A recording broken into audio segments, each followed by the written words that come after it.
Alright guys, we are here in Portland, Oregon. This is going to be part 3 of my Oregon adventure. Pretty much since the first day that I posted an Amtrak video on YouTube, I've gotten request after request to do one of the biggest ones of all, the Empire Builder. And today it's time. We're riding the Empire Builder all the way here from Portland, Oregon to Chicago, and then connecting back home to St. Louis. Should be quite an adventure. Some people say this is the best Amtrak route there is. Some argue it's California Zephyr. I've already done the Zephyr, so I guess we get to find out firsthand which one is the best. This should be fun. So it's about 1 p.m. I'm gonna head down to Union Station and drop my bag at the Metropolitan Lounge, and then 4:45 this evening, we're off east toward Chicago. Hope you guys enjoy.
Our first part of the journey takes us on TriMet's Green Line, across the river on the historic Steel Bridge.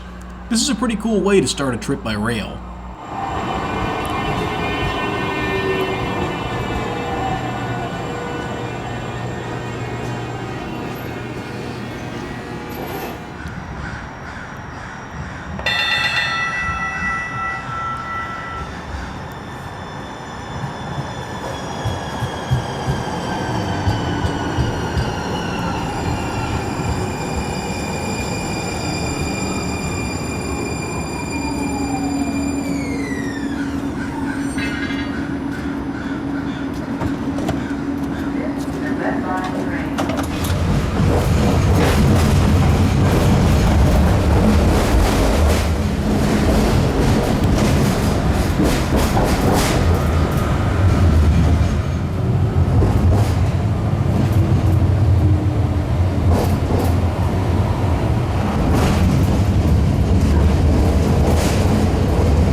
After dropping my bag off at the holding area in the Metropolitan Lounge, I decided to do a little bit of train spotting as well as explore downtown. Seemed like a good way to kill a few hours. Oh man, so I was going up to take some photos of the train here, and the smell in this elevator is unreal. Whew. Come on, fresh air, fresh air. Of course it takes forever. And here you can see my half of what's known as the Baby Builder. That's because Amtrak splits the Empire Builder in Spokane, so the other half of my train actually originated in Seattle.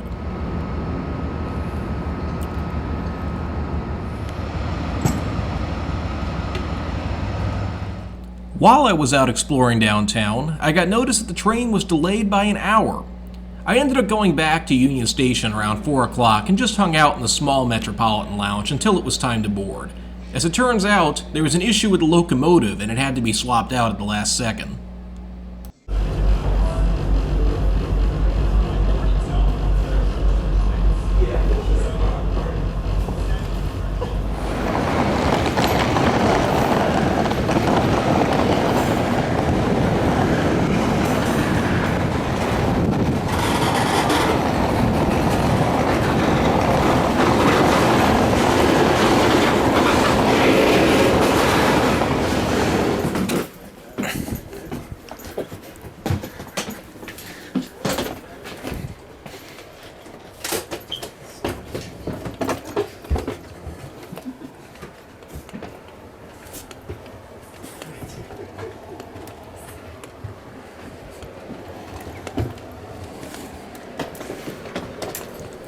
For this trip, I was assigned roomette number 7 toward the front of the car.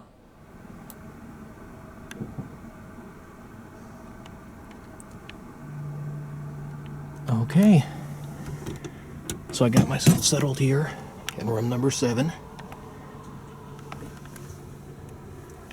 And you guys probably know the drill by now with these super light roomettes. I perfected my technique for unpacking in these things a little bit each time. Biggest trick I can give you if you're traveling by yourself, though. The upper bunk can hold a full-size suitcase on it if you open it first and then fold it up. Even my big hard shell fits up there. So it's nice, you can have your bag in the roomette, accessible anytime you need it, instead of having to store it downstairs, if you're by yourself. But if you do have somebody else with you, of course, there is plenty of bag storage in the lower level of the car. So you have your one outlet over there. I've got my chargers plugged into. I take advantage of the coat rack here, or the coat hook. I also find this small closet is useful for keeping yourself a little more organized. You can see I got my change of clothes hanging up in there for tomorrow. I kind of shove my toiletries on the shelf on the top so I don't have to keep opening the bunk every time I need something.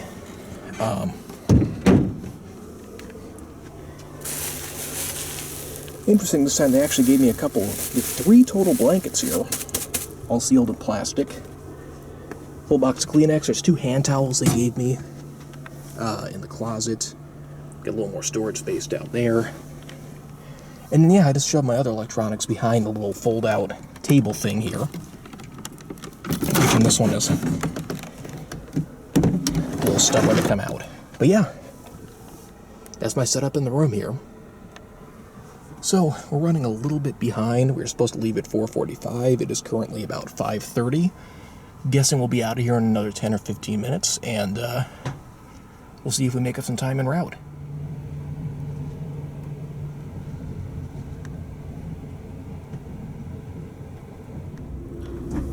So, one of the fun quirks with the Empire Builder is that when it splits and goes between Portland and Seattle, the dining car ends up on the Seattle side. So for this, either the first leg of the Portland to Chicago, or, you know, vice versa, the last leg the other way, you end up with a box dinner. So there were a couple different choices tonight. I went for the chicken salad. It was that, or a salmon salad, or a beef hero. So let's take a look at what I've got here.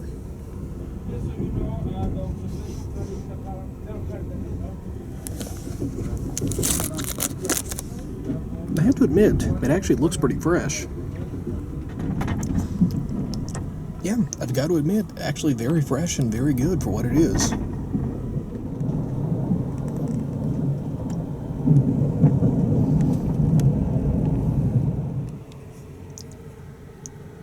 Alright, picking up some passengers in Vancouver, Washington. Trash receptacles located throughout the train, folks. They're either the big white boxes or built into the walls throughout the train. Please dispose of all trash in proper receptacles. Please do not leave it lay on the floor in the seat backs.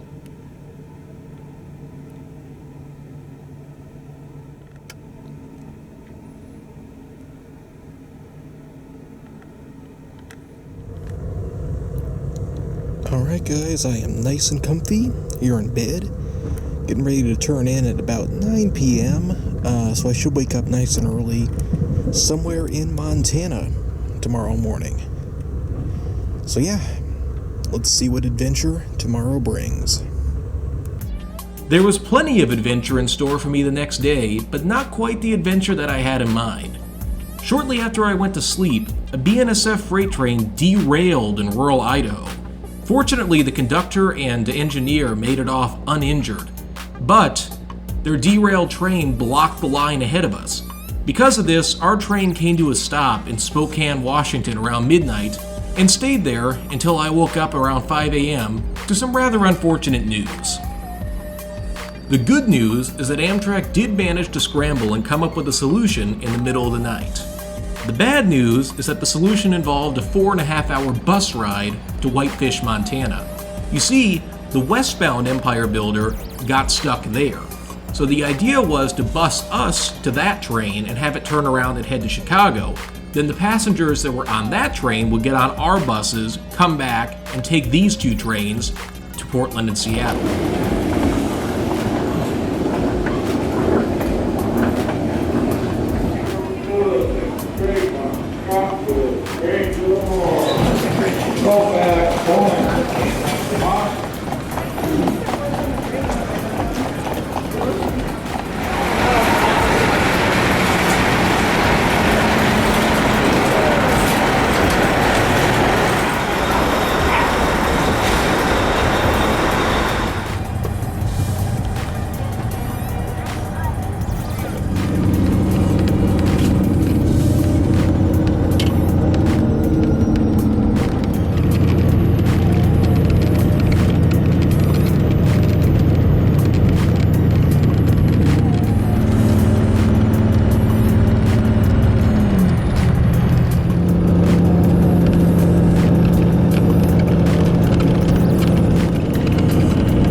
So it looks like the Portland sleeper ends up at the very, very, very front when they combine the two. It's a long train. Alright, well, after a long morning, I'm back at a sleeper here. It's actually my first time at a Superliner 2. So it's a little different than the other one. These are a newer variant, these built in the 90s by Bombardier. Pretty much the same concept as before. Only real major difference, the lighting's a little bit different, and instead of having the closed coat closet, they actually have this open closet set up here, which in some ways is actually quite a bit more practical. Makes the Romette feel a lot bigger. That's kind of cool. They even have a strap here, I guess, so you could strap your bag in. Interesting. The bunk design's a little different too. The only other thing I noticed that's kind of interesting is that they actually put the air vent in the other way, so it blows toward the door.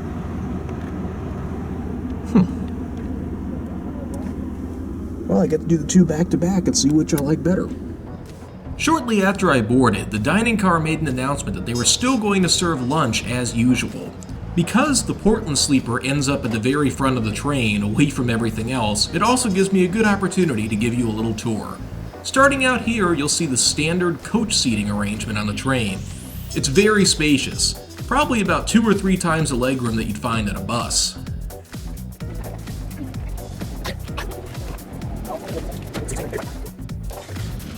The Sightseer Lounge car is open to all passengers, whether you're in coach or in a sleeper. The top level is just made up of comfortable seating with big picture windows where you can watch the scenery roll by. Downstairs, there's a small cafe that serves snacks and beverages.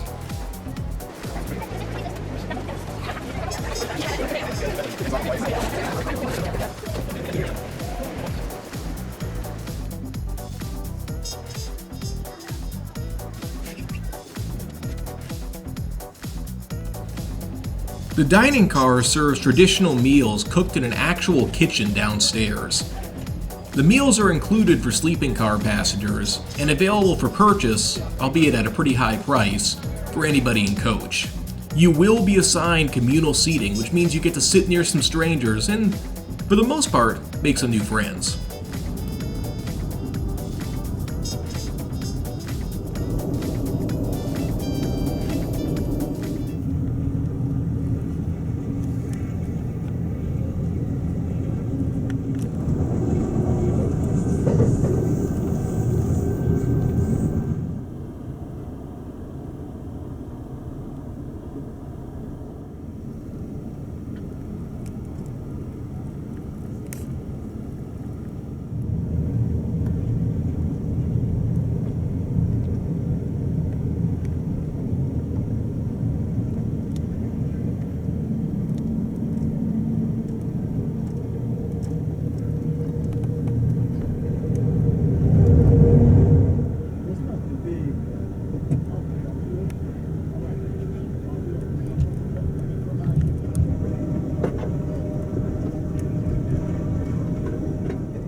Nobody down there. Yeah, all in this area.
Good evening, ladies and gentlemen. Coming up here in just about 10 minutes, our next station stop of Browning, Montana.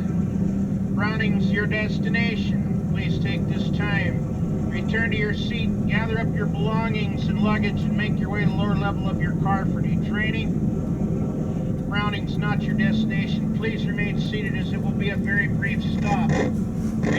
We will be working the number 12 coach.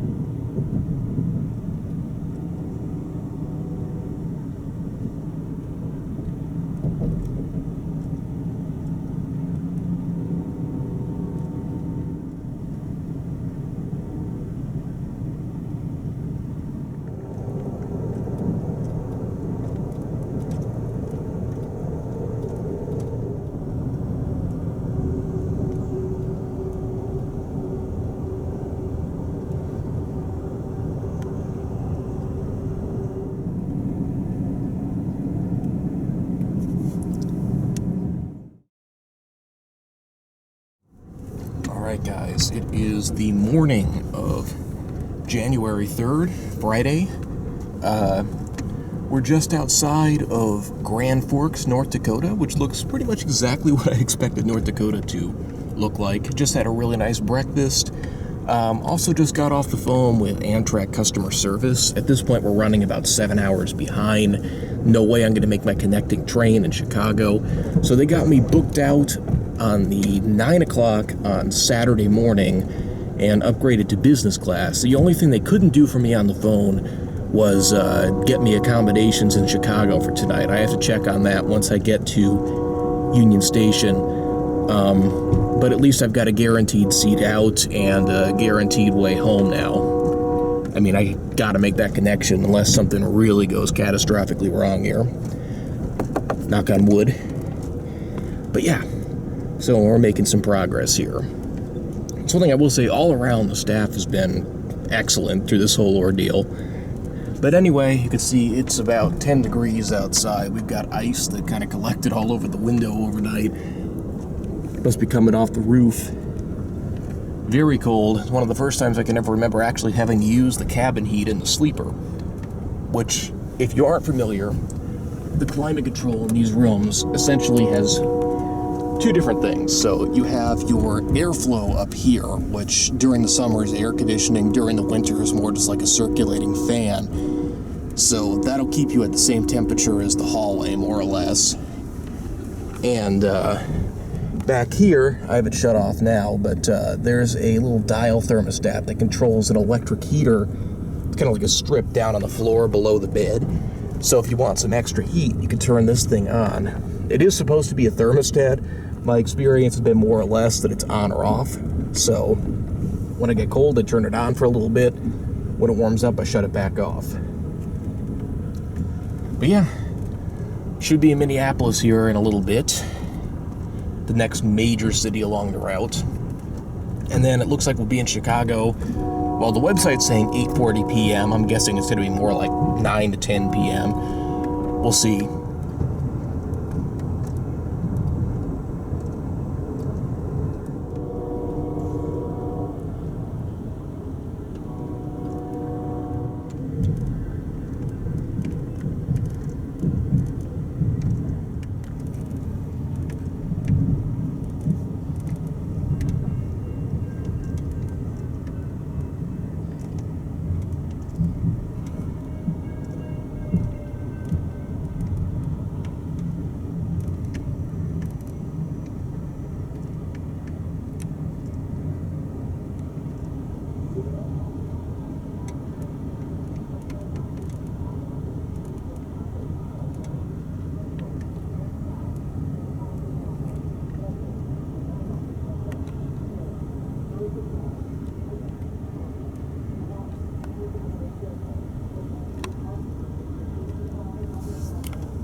once again, Winona coming up shortly. For those who are leaving us in Winona, we do want to remind you there has been a project on the platform. The platform is a little odd, so please wait for the attendants to open the door before you step off the train. Just because we're pretty good at figuring it out, but if something is slightly off, just let us know. Once again, Winona coming up shortly, the last designated smoke break before Chicago on the Empire Building.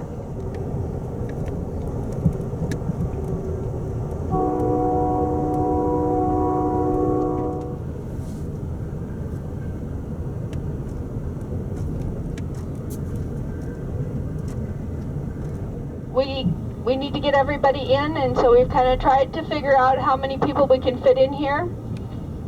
So if you would like to eat, please come down and have a seat, and we'll be happy to give you stew and rice for dinner. Thank you.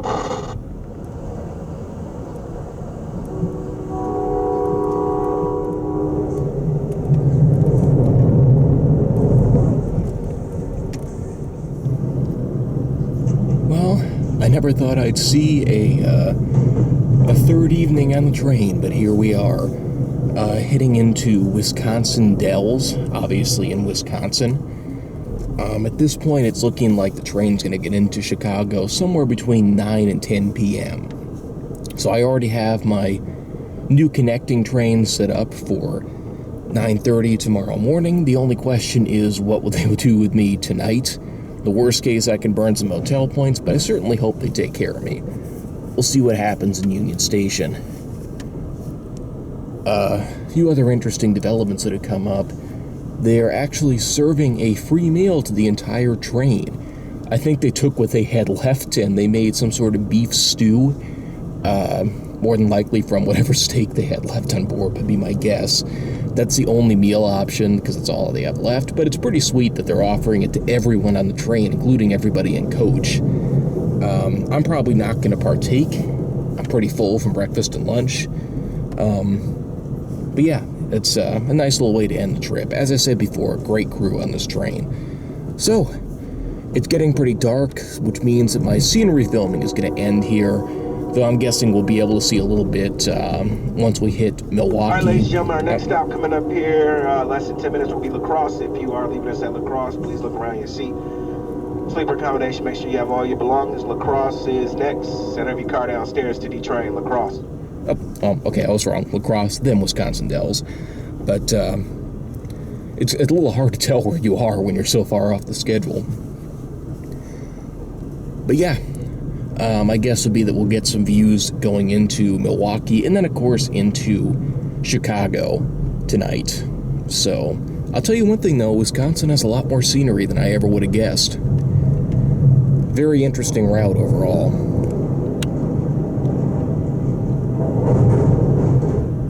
So yeah, I will check in and let you know what happens in Union Station.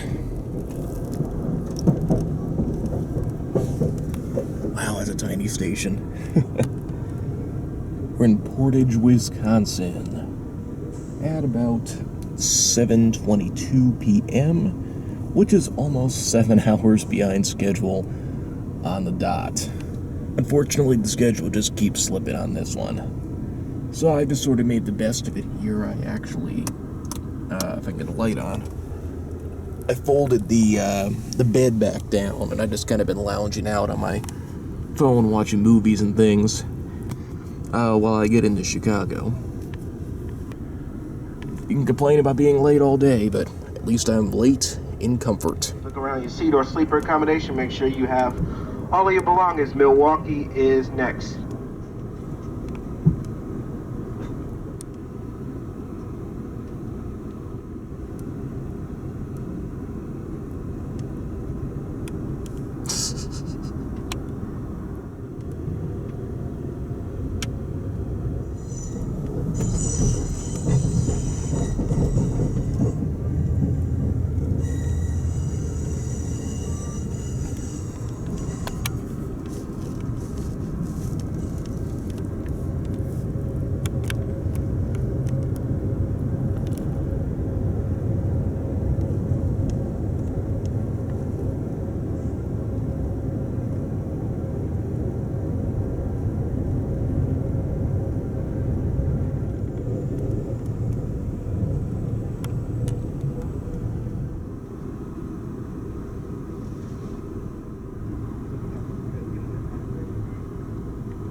That's right. Amtrak. So we'll get in line.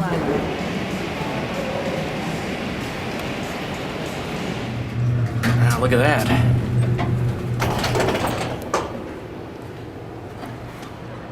These got modded since the last time I saw a video of them. But yeah, they put us up at the Swiss Hotel.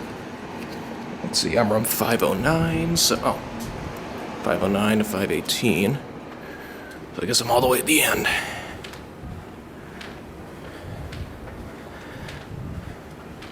But this is a lot nicer than what I was expecting. 510.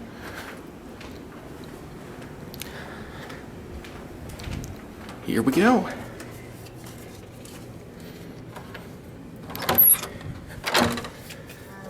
Let's see what we've got here. You'll have to pardon me for not doing a full room tour, but it's been a day. So let's just take a quick look around here, if I can get a light to work. So I gotta give props to Amtrak real quick. So the train got in at 10:32. It's not even 11 yet, and I'm already in the hotel for the night. That was pretty efficient, considering what we went through. They gave us a cab voucher. Cab was waiting right outside. No problems there. Got us right over here. So we're at the Triangular Swiss Hotel, which is a real nice full-service hotel. I've never actually stayed in the Swiss Hotel before. So we got a nice big closet area right here in the front. Obviously, took care of the safety features here. I already showed the fire map, got a latch lock, deadbolt, interesting little door knocker thing. People, the bathroom, wow, it's quite nice. So we've got a separate shower stall, which I'm definitely going to use. Squeaky clean, real nice presentation. Nice looking shower head, great water pressure. Toilet back here. There's also a separate bathtub if I feel like soaking, I guess. Very nice linens.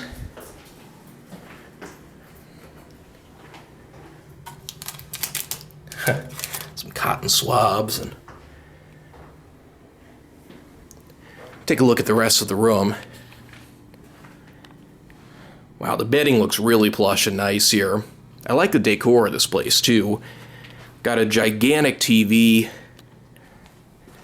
Got your ice bucket down there. Turn on the lamp. Oh, it's a dimmable lamp. That's cool. Boy, everything's arranged in a really nice way. Got a little side chair over here. Looks like we have central HVAC, which is always nice. Take a quick look at the bedding here. But very nice plush down comforter with a duvet cover. I always prefer that over triple sheeting. Very sanitary, real nice linens. Excellent pillows. Yeah, this definitely checks out. Oh, look at that. Really nice pillow top mattress. Looks like it's almost brand new. Yeah. Amtrak, you got this one right. Considering a delay wasn't even their fault. I mean, in similar circumstances, an airline wouldn't have even given you a hotel. Here they put me up at a beautiful hotel. Everything included. I even got a food voucher for tomorrow morning at Union Station. Here's where we came in. So yeah, this adventure, I guess, continues another day. So hopefully I can get back to St. Louis tomorrow morning without too much issue.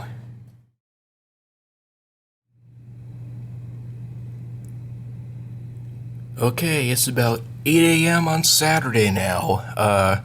Getting ready to head out a little earlier than I normally would for two reasons. Number one, I'm not sure how difficult it's going to be getting a cab from that specific company I had the voucher for. And number two, I'm trying to give myself a little time to use my food voucher and grab a bite to eat at Union Station.